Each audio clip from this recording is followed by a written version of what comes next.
नमस्कार। बिहार के सबसे प्रमुख है, सबसे सुंदर, सबसे सुहावना पर्व छठ पर्व आ रहा बा।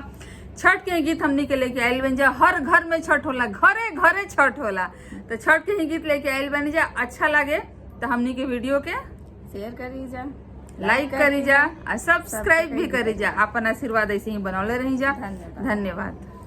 छठी मैया सुतेलियो सारावा, केसिया देली सोहाराय, केसिया देली सोहाराय।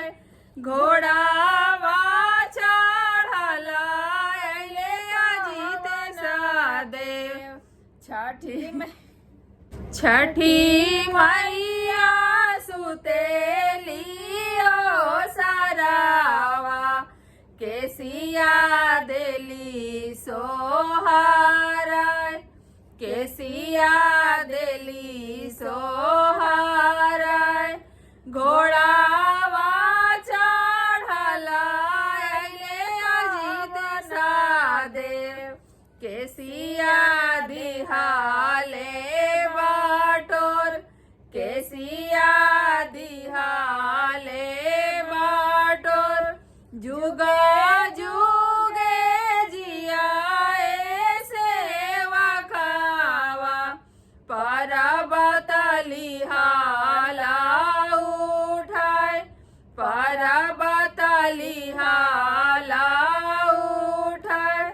छठी मैया सुतेलिया गनावा, केसिया देली सोहाराय, केसिया देली सोहाराय।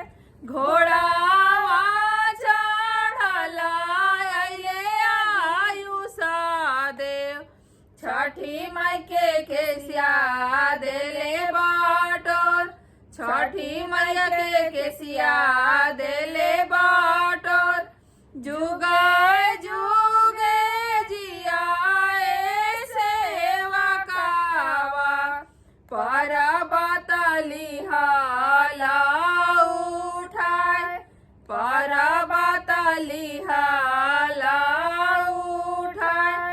छठी मैया सुतेली आंगनावा, केसिया देली सोहाराय, केसिया देली सोहाराय। घोड़ावा चढ़ला अइले अक्षिता देव, छठी माई के केसिया देले बाटोर, छठी माई के केसिया देले बाटोर। जुगे जुगे जियाए सेवा कावा, परबत लिहा